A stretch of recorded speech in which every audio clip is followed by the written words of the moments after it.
Olá, seja mais uma vez muito bem-vinda, bem-vindo a mais este conteúdo no nosso canal do CEF. Antes de refletirmos acerca do tema de hoje, vamos fazer aquela tradicional e breve preparação, rogando sempre que a espiritualidade amiga esteja ao nosso redor, que o nosso anjo de guarda esteja conosco e que os demais benfeitores espirituais, Maria de Nazaré e Jesus, nos levem a Deus e cuja paz esteja em nossos corações hoje e sempre. Que assim seja.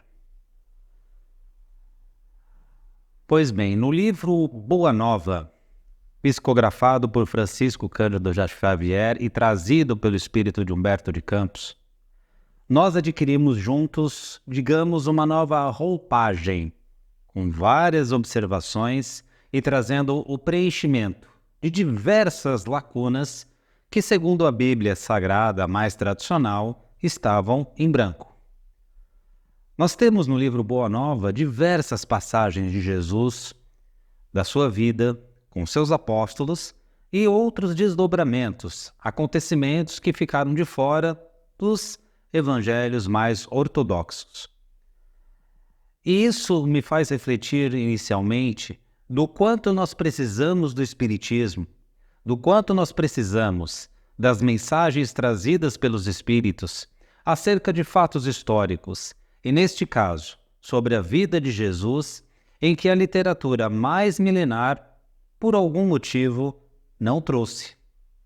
Se faz necessário ter contato com essa literatura, se faz necessário ter contato com os espíritos por meio da mediunidade, seja de Chico ou outros notáveis médiuns, para que nós tenhamos cada vez mais um panorama completo sobre toda a trajetória do Cristo na Terra e outras histórias que agregarão muito ao nosso aprendizado sobre Jesus. Nesta passagem de hoje, especificadamente, ela se encontra ali no capítulo 29 do livro Boa Nova, em que Simão Pedro, ainda lamuriava, ainda lamentava o fato de ter negado Jesus 3 vezes. Como sabemos, na noite em que Jesus foi preso, em que se deu ali todo o desenvolvimento do Gólgota, culminando na crucificação, Simão Pedro foi apontado por alguns como o discípulo do Cristo, a ponto de que ele também fosse preso. E, para se salvar, naquela situação, Simão Pedro fez exatamente o que Jesus havia previsto momentos antes, em que ele seria negado 3 vezes. E assim Simão Pedro fez. Depois da aparente morte de Jesus, Simão Pedro ainda refletia, ainda remoía o porquê que ele tinha tido aquele comportamento. E eis que Jesus surge para ele. E Jesus lhe diz: Simão, o homem do mundo é mais frágil do que perverso. O homem do mundo é mais frágil do que perverso. Jesus, como sendo o máximo sábio na qual nós temos acesso na história da humanidade, consegue novamente ser muito profundo usando pouquíssimas palavras. O homem mais frágil do que perverso. Ou seja, o que Jesus quis dizer com isso exatamente é uma mensagem, claro, não apenas para Pedro, mas para todos nós. Porque hoje nós temos um certo preceito acerca do mal que não se encaixa com a visão que Jesus tinha sobre o mesmo mal. Hoje nós condenamos a maldade alheia. Ficamos remoendo as diversas atrocidades, tragédias que ocorrem. Se pudéssemos, condenaríamos aos malfeitores à morte, ou aos métodos antigos ainda, fogueira, enforcamento, guilhotina e etc. Muitos ainda preterem, elogiam, enaltecem quando o mal é literalmente cortado pela raiz, ou seja, quando um malfeitor ele é morto, e assim por diante. E essa mensagem de Jesus, ela vai ficando cada vez mais esquecida, cada vez mais distante, enfim. Mas o que, afinal de contas, Jesus quis dizer com isso? Jesus claramente diz que nenhum homem é mau por natureza. Que ninguém faz maldade justamente porque quer. Mas o mal, a perversidade, ela vem da fragilidade. Ou seja, nós não sabemos lidar com as nossas emoções, com o que somos, com o mundo ao nosso redor e por isso praticamos o mal. Logo, por mais que existam maldades, existam atitudes de maledicência, perversas realmente, que sejam premeditadas, ou seja, que sejam planejadas, o espírito que as pratica, no fundo, ele é motivado pela sua fragilidade do que simplesmente por um coração perverso. E essa fragilidade, ela se dá por N motivos. Medo de solidão, medo de ser rejeitado, medo de ser julgado, condenado. Tudo é medo, porque a fragilidade se origina no medo. Logo, o medo nos torna frágeis, mas é esse mesmo medo que nos encoraja a seguir adiante. E é curioso notar, porque Jesus coloca a fragilidade acima do mal. Ele pondera que o homem, sempre que comete atitudes grosseiras, ignorantes, prejudiciais aos outros, é movido pela fragilidade. O que nós também podemos encarar como sendo um sinal da nossa elevação, do grau em que caminhamos espiritualmente. Porque podemos afirmar que os espíritos mais evoluídos, aqueles mais puros, certamente, antes de praticar qualquer maldade, se asseguram interiormente. Estão ali mais certos daquilo que são, daquilo que podem fazer, refletem acerca de suas ações. Logo, não se entregam a paixões ou a sentimentos mundanos, levianos, ignorantes. Veja, muitos dos crimes que hoje são cometidos mundo afora são movidos pela ganância, pela vaidade, pelo orgulho. A ganância é o apego ao ter mais, que no fundo é movido pela fragilidade do ter menos. Nós temos medo de não termos dinheiro, de ficarmos à deriva nas ruas, de sermos de certa forma miseráveis economicamente, de pertencermos a uma classe social inferior e por aí vai. Logo, por isso que o dinheiro se torna o fruto, o objetivo da ganância. Maldade aí também pelo egoísmo, pelo orgulho, vaidade. Ou seja, a vaidade é a construção de algo que seja belo, maravilhoso, e qualquer coisa que possa arranhar a nossa imagem, arranha igualmente a nossa vaidade e nos motiva a praticar atos ruins, maus. Ou seja, é a fragilidade de perder a imagem, o status, a condição que, no nosso julgamento, trabalhamos arduamente para conseguir. E também o orgulho, egoísmo, a nossa fragilidade, de certa forma, não sermos inferiorizados, de não ficarmos por baixo, muito pelo contrário, ficarmos por cima, sermos notados, sermos a última bolachinha do pacote, aqueles que sentam na janelinha. Nós precisamos ser notados, nós precisamos chamar a atenção de alguma forma. E quando ninguém nos nota, quando ninguém realmente nos dá a atenção que nós achamos que merecemos, temos o nosso orgulho ferido e aí praticamos maldade. Um exemplo bem claro disso é quando nós temos tragédias, movidas por atiradores em massa, por exemplo. Nós lembramos de alguns casos trágicos de alunos ou ex-alunos que entraram, por exemplo, em escolas alvejando seus colegas, professores e funcionários. Uma recomendação, inclusive policial, é para que, em casos de tragédias como esta, o nome e principalmente a imagem dos atiradores não seja divulgada. Por quê? Porque na visão desses malfeitores é um ato de heroísmo. Eles querem que o seu exemplo, de alguma forma, influencie outras pessoas, querem ser famosos, querem deixar o nome escrito de alguma forma na história. E olha a que ponto chega a nossa mente e o nosso comportamento movidos pela fragilidade. Nós temos medo de que o nosso nome não fique para a história. Nós queremos ser reconhecidos, queremos ser famosos e atingiremos esse objetivo nem que para isso façamos o mal. Logo percebemos que esse ensinamento de Jesus é atemporal. Deve muito bem ser aplicado nas diversas tragédias, nos diversos acontecimentos que nós julgamos serem perversos, mundo afora.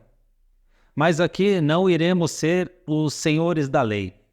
Quando algum mal acontece para conosco, ou para a nossa família, ou aqueles que nós amamos, somos imediatamente dominados por um ódio tremendo. O ódio da vingança, do olho por olho, da raiva, aqueles impulsos que, na grande maioria dos casos, nos fazem nos arrependermos depois. E isso é natural para todos nós, porque ainda estamos aprendendo a reagir de uma maneira mais amena, a reagir de uma maneira mais próxima da do Cristo.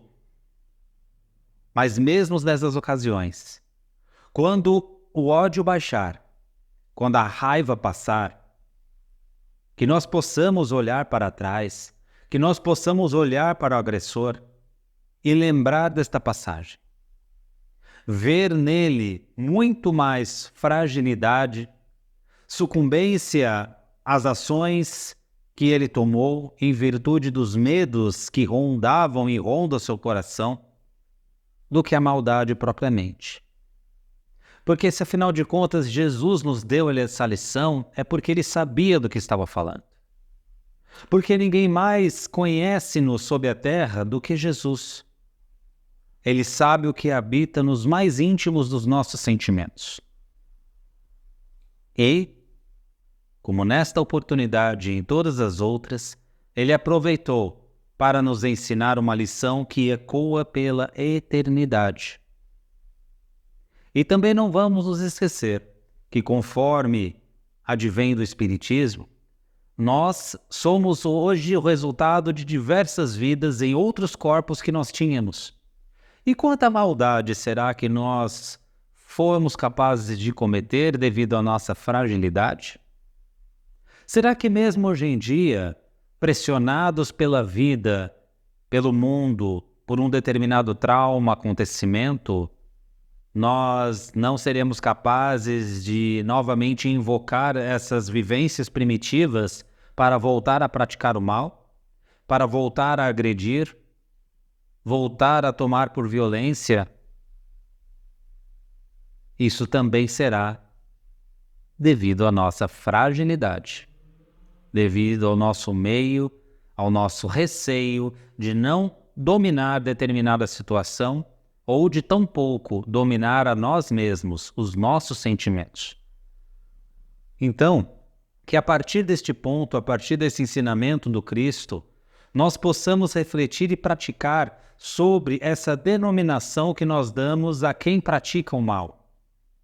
Não existe maldade absoluta, até porque Deus, que é todo bondade e amor, está em todos os lugares, inclusive nos corações daqueles que praticam maldade.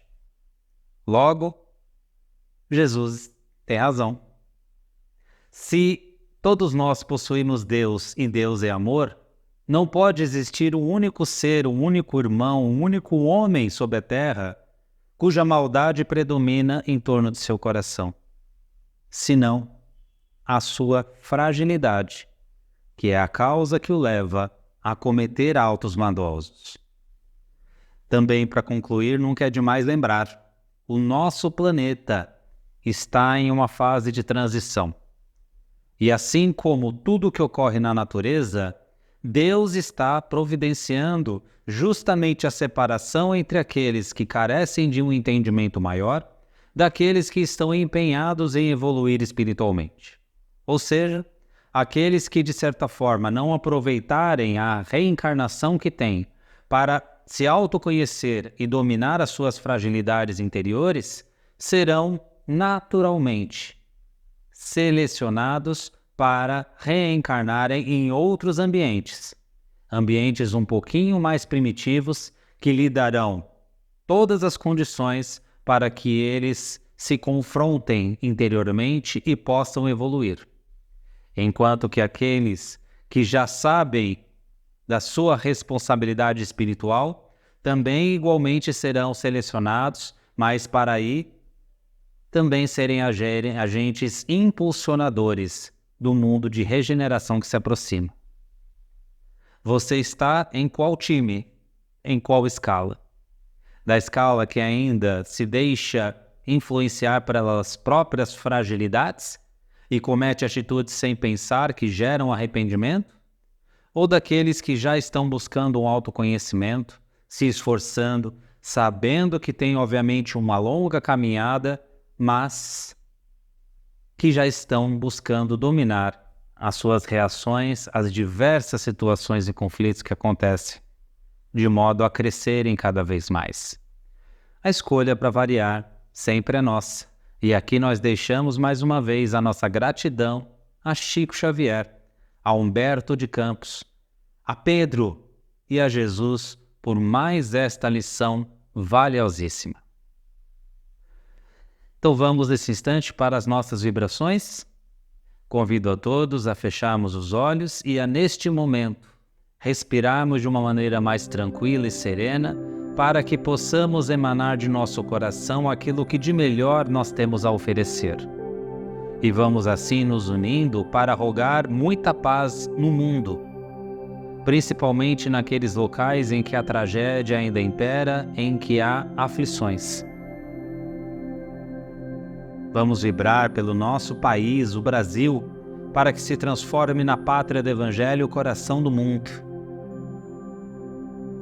Vamos vibrando pelos irmãos que estão nas ruas, carentes da dignidade mais básica, entregues à fome, ao frio, à solidão. Vibramos pelos enfermos, pelos doentes do corpo e da alma, pelos asilos, hospitais, orfanatos, cadeias. Vibramos por todos os lares da terra, em especial a nossa casa, mentalizando mais uma vez Jesus presente conosco. Vamos vibrando pelo CEF, por todas as casas espíritas e por todas as religiões que promovem a religação com Deus. Neste momento, nós vamos entregando as nossas vibrações para nós mesmos. E assim, partindo para o passe, vamos mentalizando que sobre nós, nesse instante, uma chuva de energias luminosas recaem, tocando-nos da cabeça aos pés, fortalecendo o nosso corpo, que possamos abrir o nosso coração com muita fé, permitindo com que essas energias nos toquem profundamente, fortaleçam a nossa alma, revigorem o nosso espírito. E neste momento nós vamos igualmente rogando que essa mesma luz, que essas bênçãos possam também serem derramadas sobre os recipientes com água que preparamos, mentalizando este líquido sendo fluidificado, fortalecido, modificado espiritualmente, a fim de nos promover maior sustentação e equilíbrio físico e espiritual. Chegado este momento, nós elevamos o nosso pensamento a Jesus para agradecer por todos os ensinamentos e pela presença do Cristo em nossos corações em mais este momento, onde juntos rogamos graças a Deus. Muito obrigado pela sua atenção em mais este vídeo. Ainda não é inscrita no nosso canal? Se inscreva. Não deixe de curtir e de também compartilhar. É totalmente gratuito e só fortalece o nosso trabalho nesta plataforma. Aliás, deixe aqui também o seu comentário. Está gostando do nosso conteúdo? Quer que a gente desenvolva algum assunto específico? Comente aqui embaixo. Todos os comentários são devidamente lidos e respondidos em tempo. Eu me despeço por aqui, mais uma vez rogando que Jesus nos abençoe hoje e sempre. Um grande abraço. Tchau!